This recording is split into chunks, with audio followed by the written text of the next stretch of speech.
Bueno, este es un video que preparamos para hablar del tema constitucionalismo, que está en la unidad de Derecho Constitucional. Ya vimos lo que es el derecho constitucional, cómo surge, es el producto del constitucionalismo, que es de lo que les voy a hablar hoy. En primer lugar, el constitucionalismo, cuando ustedes agarren un libro y del texto cualquiera, va a ser conceptualizado como el proceso a través del cual los países adoptan como forma de organización a través de una constitución. ¿Qué quiere decir esto? Para ponerlo en términos llanos. Hay un momento en la historia que se da en la segunda mitad del siglo XVII, donde la organización de los estados pasa a ser de monarquía o de lo que sea, a ser un estado constitucional. Lo que quiere decir esto es que los estados se van a organizar a través de una constitución. Su organización ya no va a ser dependiendo del rey, dependiendo de la autoridad divina, ni nada, sino que su forma de organización va a ser a través de una constitución. ¿Y qué implicancias tiene esto? Básicamente, este es el surgimiento del Estado de Derecho. El Estado de Derecho en ciencias jurídicas suele ubicarse a partir de la Revolución Francesa, bueno, segunda mitad del siglo XVII, pero lo que implica, más allá del momento en el que surge, el Estado de Derecho quiere decir que lo que gobierna es la ley. Lo que les pasó a los revolucionarios franceses y digamos antes a los norteamericanos, ahora lo vamos a ver más en detalle, es que se encontraron ante el problema de suplantar una autoridad, que en ese momento era el rey, con otra autoridad. Ellos llegan al poder a través de una revolución que depone a un rey. Bueno, en el caso de los estadounidenses no deponen al rey, sino que se independizan, pero a los efectos de esto es lo mismo. Y a partir de ahí se encuentran con el problema de, bueno, ¿y ahora quién va a ejercer ese gobierno que es necesario para el desarrollo normal de cualquier sociedad organizada? Y así se decide que los gobernantes, las personas que van a encarnar ese rol de gobernante, estén sujetas a un poder mayor o a un poder superior. ¿Y de quién es ese poder superior? Ese poder superior es de la ley. Por eso se llama Estado de Derecho o gobierno de la ley. ¿Y por qué decimos que gobierna la ley? Porque la ley en realidad es una entelequia incorpórea y abstracta, no es algo que pueda tomar un ente que pueda tomar decisiones. Bueno, pero la ley lo que va a hacer es va a fijar órdenes a los gobernantes o límites a los gobernantes y a la vez asegurar derecho a la comunidad.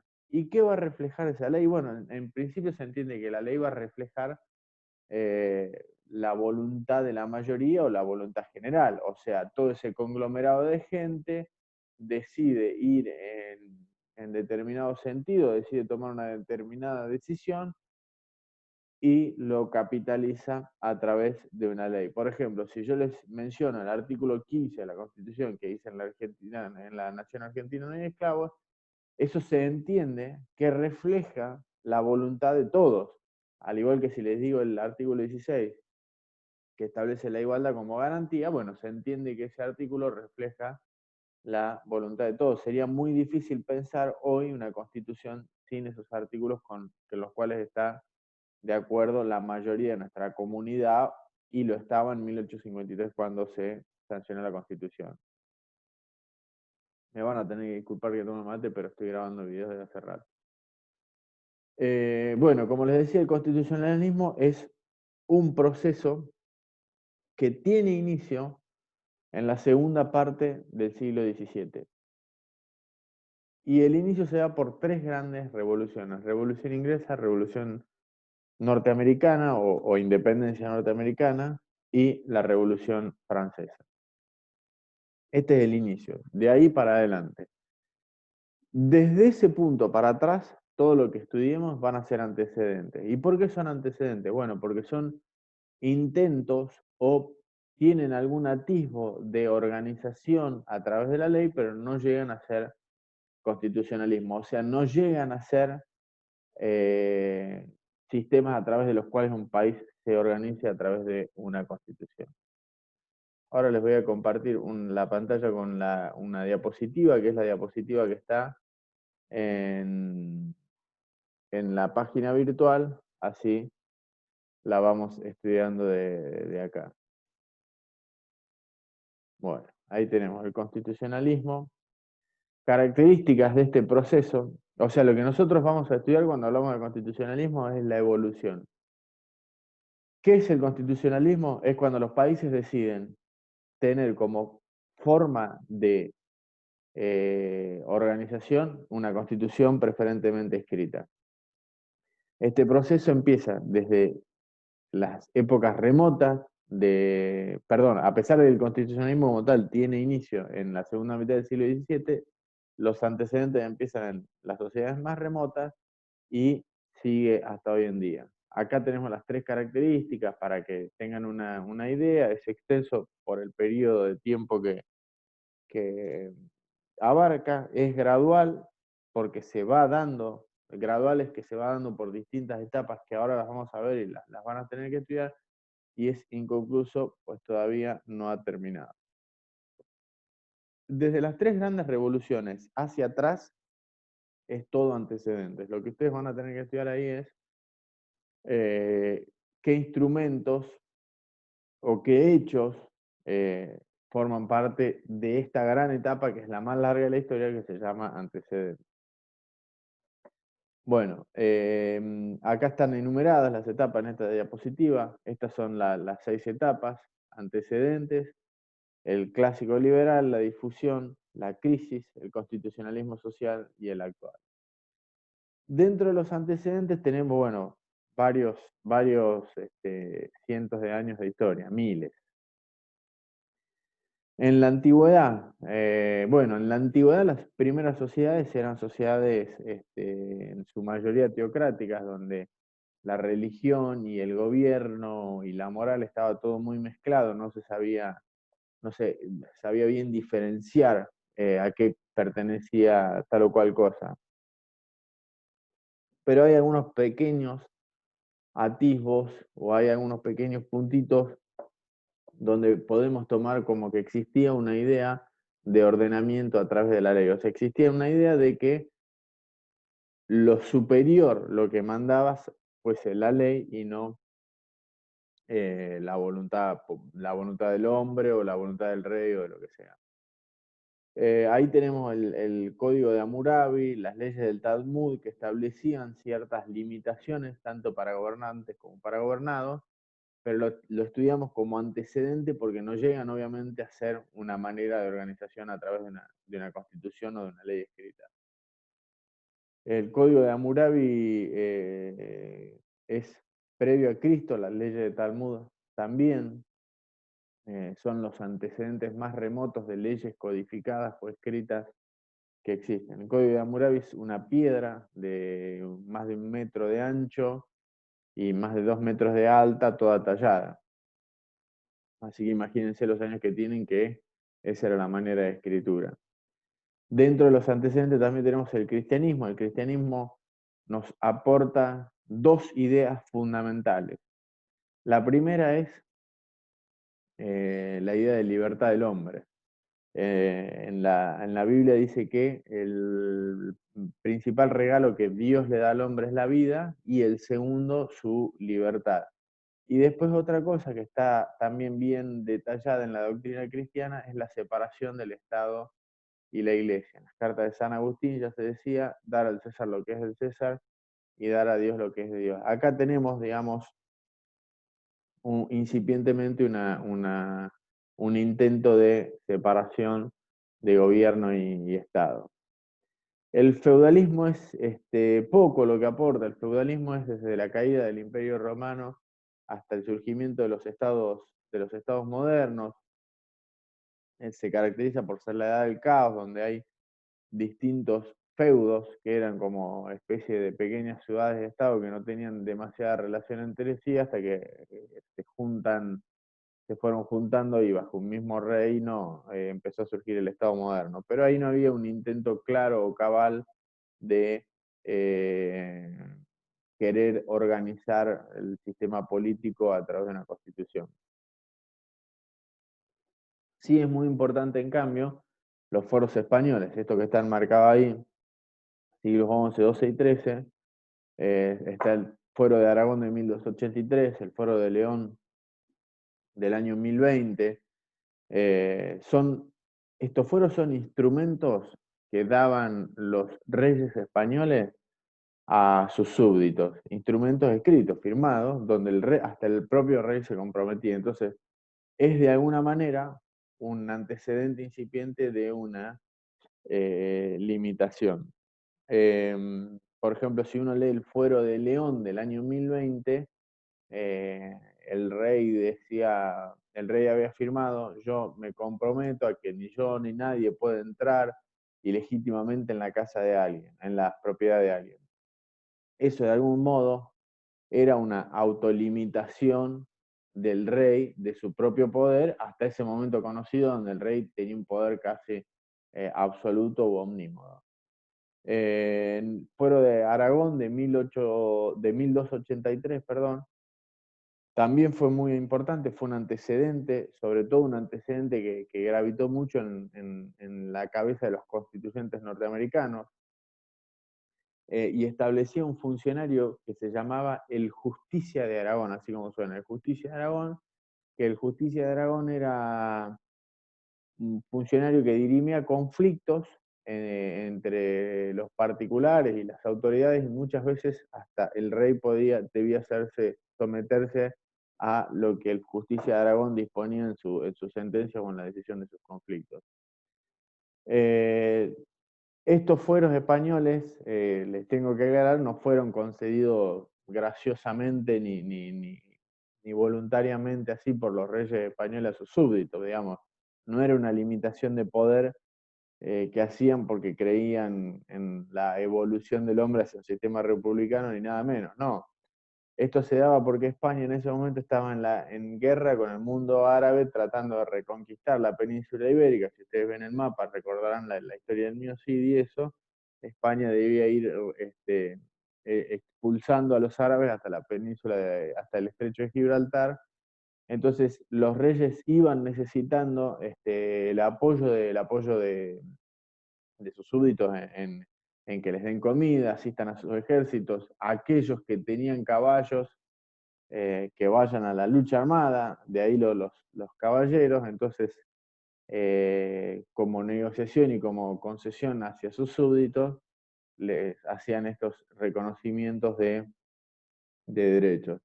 Donde más claro está esto es en el punto siguiente que tenemos en la diapositiva, que es la Carta Magna del 15 de junio de 1215.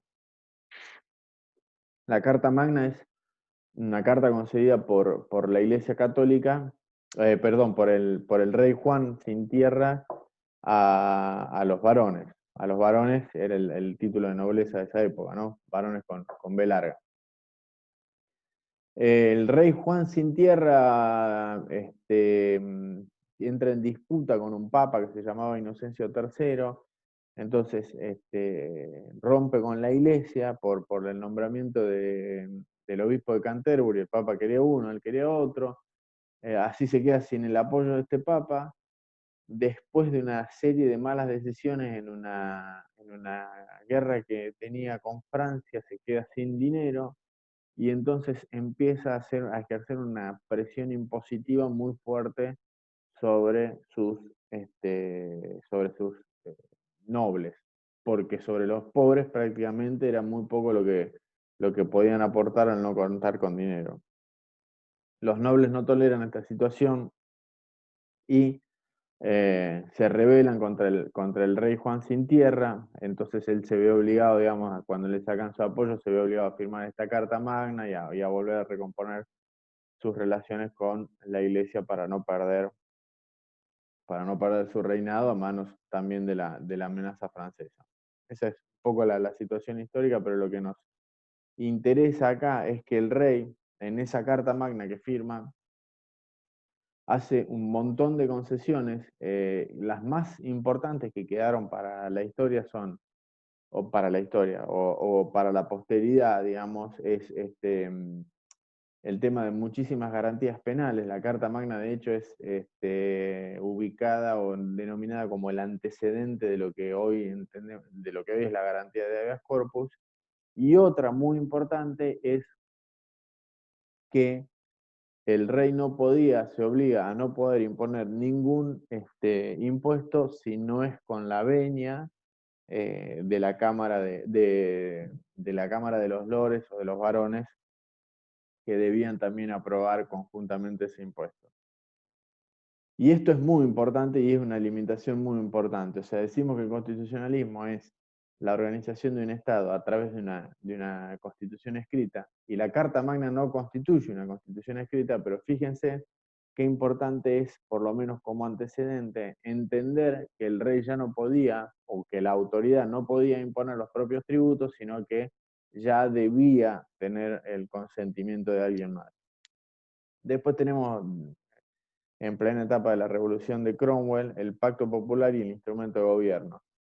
Estos dos instrumentos no tuvieron mucha vigencia en el momento que fueron sancionados en Inglaterra, pero fueron la fuente de inspiración de otros instrumentos que se caracterizaron al constitucionalismo liberal. Todo esto que vimos hasta ahora son los antecedentes, que es lo que ustedes van a tener que estudiar. Y en el constitucionalismo liberal tenemos estos 4 instrumentos, digamos, surgimiento del constitucionalismo liberal. ¿Qué pasó en este punto? Primero, en Inglaterra, en 1688, se da una revolución a través de la cual, digamos, había un rey que se llamaba Jacobo I, que tenía una hija que se llamaba Ana, que traiciona a su padre, se casa con el príncipe Guillermo de Holanda y lo deponen a Jacobo I. Su yerno, que era el príncipe Guillermo de Holanda, debe asumir el poder y ni siquiera sabía hablar inglés. Entonces, el parlamento inglés era muy desconfiado de lo que iba a ser un extranjero, un holandés, como rey de Inglaterra. Así que en esa revolución se estableció que la autoridad más importante de Inglaterra iba a ser el parlamento. Por eso es que los ingleses no tienen constitución, porque la autoridad suprema no es la constitución, no es ninguna ley, sino es el parlamento. Ahí obviamente hay un quiebre en lo que es en la comprensión de que la autoridad la ejercen directamente los hombres. En Estados Unidos, lo que se da después de la guerra de la independencia de Estados Unidos, de las 13 colonias que están al este, las 13 colonias tenían una unión, un pacto de unión militar, digamos, básicamente, y el 4 de julio de 1776 declaran su independencia. En la Declaración de Independencia se habla ya de igualdad y de un gobierno rechazando la autoridad monárquica. O sea, esto es constitucionalismo liberal puro, donde la autoridad de la ley iba a estar por encima de la autoridad del rey o de cualquier otra persona. Al poco tiempo a las 13 colonias, como se llamaban, se independizan, ¿sí? con ese pacto de unión militar. Muchas de ellas empiezan a dictar sus constituciones, como el caso de la Constitución de Virginia, que toma como fuente al Agreement of People y al instrumento de gobierno. Esta, para mucha parte de la doctrina, fue la primera constitución de la historia, la primera constitución que tuvo validez y vigencia y rigió en un Estado. Aseguraba muchísimos derechos, aseguraba la igualdad, se establecía como la ley suprema por sobre la voluntad de los hombres. Y después, en el año 1787, o sea, al poco tiempo, fíjense que teniendo en cuenta que un viaje de 200 kilómetros podía llegar a tardar semanas en esta etapa de la historia, Al poco tiempo las 13 colonias se vuelven a juntar para ratificar ese pacto militar y cuando se juntan en Filadelfia y cuando se juntan se dan cuenta, llegan, digamos, a la conclusión a través de la influencia de personas como James Madison o Alexander Hamilton, Jefferson, que fue el redactor de la Declaración de Independencia de Estados Unidos, llegan a la conclusión de que el pacto militar era muy poco para sostenerse, tenían un fuerte temor de que Inglaterra vuelva a reconquistar de a una y que tenían que hacer una nación directamente, era dar un paso más, una confederación, y así dictan una constitución que eso fue en noviembre de 1787 y la constitución iba a entrar en vigencia cuando sea jurada por 9 estados, lo que se da en el año 1788. La constitución de Estados Unidos fue muy importante en nuestro país, nuestros constituyentes la tomaron como referencia y bueno, ahí ya se establece el principio de supremacía constitucional, división de poderes, el sistema presidencial, etc. Y después, 12 años más tarde, también con mucha influencia de lo que había sido eh, el, el movimiento estadounidense, se produce la Revolución Francesa en agosto de 1789. En la Revolución Francesa se produce o se crea, se dicta la Carta de los Derechos del Hombre y del Ciudadano, que es una carta asegurativa de los principales derechos civiles a lo largo de la historia, que tuvieron también mucha influencia en nuestra Constitución, particularmente en toda la parte dogmática, en la primera parte de nuestra Constitución. Estos 4 instrumentos son los que caracterizan el constitucionalismo liberal. Acá se rompe con la idea de gobiernos autoritarios basados en voluntad de las personas o basados en el origen divino y se impone como forma de gobierno la sujeción a la ley. La ley obviamente es la expresión de la voluntad de la mayoría. Y tiene 2 características el constitucionalismo como un movimiento jurídico político. La primera es esta que les digo, la supresión de las voluntades de los gobernantes y la instauración de la voluntad de la ley. La ley es quien gobierna, es el gobierno de la ley. Y la segunda gran característica de este movimiento es que se aseguran los principales derechos de las personas. En aquel momento se llamaban derechos civiles, si ustedes agarran un libro de la década del 60, 70, lo pueden encontrar como derechos personalísimos.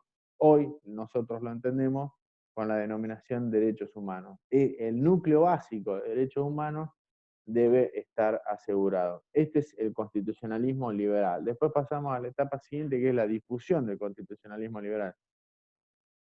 Este movimiento, particularmente la Revolución Francesa, las 3 revoluciones fueron muy importantes y tuvieron mucho aporte, pero quizás la que tuvo una onda expansiva más fuerte fue la Revolución Francesa. Quizás también tuvo que ver con que no era una independencia, sino era una revolución. La revolución de los estadounidenses era ellos contra el rey, digamos, similar a lo que nos pasó a nosotros a partir del año 1810 hasta 1816, digamos, ese periodo. En cambio, la Revolución Francesa era una implosión en sí misma, era el pueblo de Francia contra su propio rey, no era para independizarse de una colonia. Y además, obviamente, fue muy sangrienta, historia que todos conocemos, guillotina, Bastilla, etc. Y eso generó también una fuerte diseminación de todas esas ideas a lo largo de todo lo que es el mundo occidental. A partir de ahí se genera una fuerte corriente donde las sociedades empiezan a buscar ordenarse a través de las constituciones. Y ahí yo les hice en la diapositiva todas las constituciones que están en ese periodo. Es la difusión, como tercera etapa, la difusión del constitucionalismo liberal. Fíjense, ustedes van a encontrar, por ejemplo, España, la Constitución de Cádiz de 1812, la de Noruega de 1814, la nuestra está al último de todo, porque la verdad es que producto de las guerras patrias, nunca se llegó a concretar en la Constitución. Bueno, antes de esto, una caracterización del constitucionalismo liberal. A la luz del constitucionalismo liberal surge la idea de lo que se llama Estado gendarme. El constitucionalismo liberal es un movimiento que surge eh, rechazando fuertemente lo que era el autoritarismo real o lo que era el autoritarismo monárquico. Y la instauración de la ley como principal fuente de gobierno buscaba asegurar la libertad del hombre. Ese era el objetivo principal, si se quiere, del constitucionalismo liberal. De ahí su nombre, liberal. El liberalismo como movimiento político tiene que ver con asegurar la libertad del hombre. Y ese aseguramiento de la libertad del hombre se configura esencialmente, o por lo menos era el pensamiento de los principales expositores de esta idea, con una menor intervención del Estado. Entonces así surge la idea de Estado gendarme. ¿Y por qué era Estado gendarme? Porque el Estado estaba alejado digamos, de las personas y no intervenía, solamente vigilaba. Esa era como la función, vigilaba.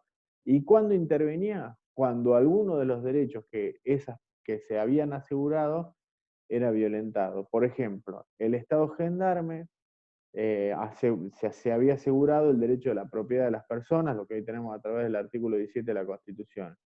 Si mi derecho a la propiedad era perturbado, yo tenía que llamar al Estado a través de una denuncia, de las acciones, de lo que sea, y ahí el Estado iba a intervenir. Si no, lo que el constitucionalismo liberal buscaba era una menor intervención del Estado. Las personas contrataban libremente, trabajaban libremente, había unas normas que tenían que cumplir, obviamente, pero cuanto menos intervención del Estado hubiese, era mejor, digamos, más se cumplía con los fines del constitucionalismo liberal. ¿Qué pasó con esto? La no intervención del Estado en un principio fue un gran avance y reportó enormes ventajas para el desarrollo de las sociedades. Eh, Sobre todo desde el punto de vista de lo humano y lo social, digamos, fue un avance importantísimo. No obstante, la no intervención del Estado empezó a demostrar fisuras en la parte económica, sobre todo a fines del siglo XIX. Se empezaron a formar monopolios y oligopolios que manejaban la economía y esto generaba, digamos, situaciones de mucha miseria, con lo cual tampoco estaban asegurados los derechos básicos de las personas, digamos, estas grandes miserias generaban un montón de vulneraciones de derechos, con lo cual estábamos casi en el punto cero con lo que había sido el surgimiento del constitucionalismo liberal. Un ejemplo que se me ocurre, que lo da en un artículo Fight, que fue un juez de la Corte, es en Estados Unidos a principios de siglos, las empresas textiles que tenían plantas industriales muy grandes, con muchas dependencias dentro de un mismo predio, contrataban a mujeres para hacer el traslado de mercadería de un lugar a otro de la planta, porque era más barato lo que se les pagaba a las mujeres que lo que les costaba mantener a los bueyes para que hagan el mismo trabajo. Y uno dice, pero bueno, ¿cuánto les pagarían? Y les pagarían seguramente nada. Un salario que está obviamente por debajo de lo que es humanamente permitido. Y eso a la luz del constitucionalismo liberal no generaba una discordia porque el constitucionalismo liberal, que aseguraba la autonomía de la voluntad, solamente observaba si esa mujer tenía o no una coartación o una limitación en su voluntad para aceptar ser contratada. Y desde el punto de vista del constitucionalismo liberal, esto no se daba así, digamos, ¿no? La mujer no tenía ningún tipo de limitación, vamos a decirlo, no le ponían una pistola en la cabeza para que contrate o no o para que acepte estas condiciones tan indignas de trabajo. Esto obviamente que generó crisis y generó un montón de conflictos sociales que terminaron por configurar o facilitar estos 5 hechos que nosotros pusimos acá en la diapositiva, que son la Revolución Rusa, el fascismo italiano, el Estado nazi alemán, el corporativismo de Portugal y el falangismo español. ¿Esto qué importa? Un quiebre del orden constitucional, estos 5 jalonamientos, digamos.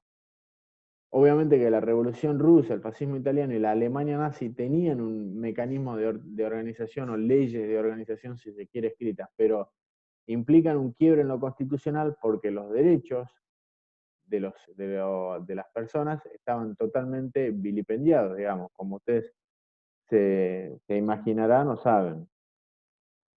A esto le siguió una tercera etapa, una cuarta etapa, una quinta etapa, perdón, que es el constitucionalismo social. En el constitucionalismo social, producto de todas estas situaciones, el constitucionalismo empieza a advertir que el constitucionalismo liberal se había quedado corto. En el ejemplo que yo les conté de la mujer esta de las mujeres estas que aceptaban trabajar bajo estas condiciones, el constitucionalismo social empieza a analizar, pero esto ¿por qué se da? ¿Cómo se da? Bueno, estas personas obviamente están habilitadas, están coaccionadas o coercionadas por una situación de terrible pobreza a someterse a esta situación que es absolutamente violatoria de sus derechos. Hoy sería impensado estar ante una situación así. Obviamente que esto se daba en todo el ámbito laboral y de muchas otras actividades. Se me ocurre, por ejemplo, la construcción. A fines del siglo XIX se decía, bueno, se va a embarcar en una persona para hacer pozos petroleros, pero es muy peligroso. Bueno, pero usted puede aceptar o no puede aceptar, digamos. ¿Se le va a pagar tanto o no? Y a la luz del constitucionalismo liberal eso no generaba un conflicto desde que la autonomía de las voluntades no estaba coercionada, entonces podía esta persona elegir o no. El constitucionalismo social se empieza a hacer cargo de esto y dice, no, estas personas no eligen, digamos, voluntariamente, porque hay una situación que las lleva a eso, y empieza a hacerse cargo de todos estos problemas. Se crea lo que se llama Estado social o Estado benefactor, a diferencia de aquel Estado gendarme, el Estado social o el Estado benefactor, empieza a intervenir más fuertemente en la regulación, sobre todo de la actividad económica y de otras actividades, para asegurar los derechos básicos de las personas y que producto de la no intervención del Estado no sean vilipendiados o atropellados. Ahí tienen los antecedentes, la Constitución de Weimar, la de México, y la Constitución española y de Austria. Esto estalla a partir de cuando termina la Segunda Guerra Mundial. Yo siempre lo comento en clase, en nuestro país, por ejemplo, una de las medidas más antiguas de constitucionalismo social es la Ley 1420, a través de la cual se establece la obligatoriedad de la educación primaria. Ustedes me dirán por qué. Y bueno, antes, en el constitucionalismo liberal puro y ortodoxo, quien quiere puede ir a la escuela y quien quiere no. Durante el gobierno de Sarmiento se instaura esta ley, pero el pensamiento es otro, no es quien quiere sí tiene la libertad o quien quiere no. Se comprendía que quien no se escolarizaba, era porque no podía o no tenía las posibilidades de hacerlo. Otra situación de constitucionalismo social la vemos, por ejemplo, en temas de subvenciones de los servicios públicos. En el constitucionalismo liberal uno puede decir, bueno, acá el tren va a tener un dueño que va a ser un dueño privado y va a poner el precio que quiera. Bueno, esa es una situación que a la luz del constitucionalismo liberal no genera ningún tipo de distorsión porque está la autonomía de la voluntad y en la libertad de ejercer cualquier industria lícita y uno puede ejercerla como quiere. El constitucionalismo social observa esto y dice, si esto es así, la mayoría de la gente no va a poder acceder a este medio de transporte.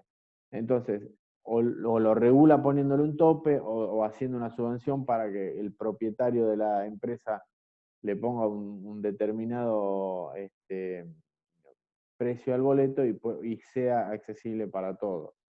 En la Argentina el gobierno que representa con mayor fuerza el constitucionalismo social es el gobierno de Perón, a partir del año 46. La Constitución del 49, como cuando lo vean en la unidad correspondiente, tiene muchas de estas cuestiones, a pesar de que es bastante criticable en otros aspectos, particularmente en los aspectos que son vinculados a las libertades personales. Y hoy está volcado, digamos, la ideología del constitucionalismo social muy fuertemente en el artículo 14 bis de nuestra Constitución. Entonces, lo importante que para que les quede acá es que el constitucionalismo liberal asegura la libertad del individuo y en la medida en que se queda corto es complementado por el constitucionalismo social, que ya no piensa tanto en el individuo, sino piensa más en el individuo en su medio, en la niñez, en la vejez, en el grupo.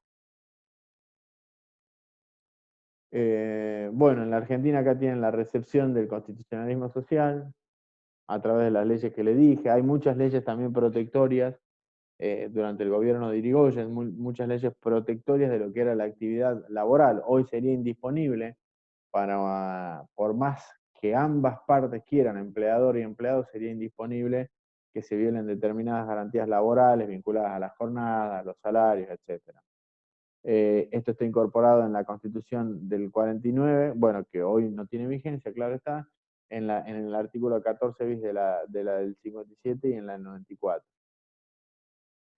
Y la última etapa sería el constitucionalismo actual. ¿Qué es el constitucionalismo actual? Bueno, ahí bien lo dice Sciullo, entre otros, en su libro. El constitucionalismo actual lo vamos a ver una vez que lo transitemos y lo pasemos. Hoy podemos analizar las etapas constitucionales previas, pero es muy difícil analizar la etapa que estamos transitando. Hoy el constitucionalismo actual se enfrenta, o quizás el objeto de su estudio, o donde hay que hacer hincapié, son tres cuestiones, me parece a mí. La primera es la cuestión del medio ambiente, donde hay una titularidad de derechos que no es ya de una persona, sino de una comunidad toda. ¿Quién puede decir quién es el titular de la reserva del Parque Pereira Iraola o del agua del Río de la Plata o de la playa de Mar del Plata? Digamos? En realidad es la comunidad en general toda, porque no son bienes aprehensibles como un auto, saco o un teléfono celular. Entonces el tema medioambiental eh, nos pone frente a eso y sobre todo porque la Constitución se habla, ya lo vamos a ver, de generaciones futuras. O sea, estamos obligados a cuidar a través de la Constitución, obligados a cuidar y a preservar el medio ambiente para generaciones que todavía ni siquiera existen. El otro gran tema del constitucionalismo actual son los procesos colectivos, que vamos a ver cuando veamos las unidades 10 y 11, que son aquellos procesos judiciales que no tienen que ver con una persona, sino con bienes de varias personas, así como les mencionaba hoy lo del medio ambiente. Esto está vinculado a las tarifas, los derechos del consumidor, digamos, donde hay un cúmulo de gente involucrado. Y finalmente me parece a mí que el desafío al que se enfrenta el constitucionalismo actualmente es combatir los grandes focos de corrupción que tienen los estados modernos hoy en día, que muchas veces tienen una enorme influencia en lo que son las políticas públicas o el desarrollo económico de las sociedades. No me refiero solamente al cohecho del gobernante que entra en la función pública e incrementa su patrimonio, digamos, sino sobre todo a cómo está el ejercicio del poder siempre es de espaldas al pueblo, la ciudadanía tiene muy poca participación en la toma de decisiones, solamente vota y después hasta que no vuelven las próximas hasta que no hay elecciones nuevamente, casi no tiene ningún tipo de participación, y eso es como uno de los desafíos del constitucionalismo actual. Así que bueno, con eso vamos terminando ya la unidad, o por este punto de la unidad, y ahí están en la cátedra virtual el material para su estudio.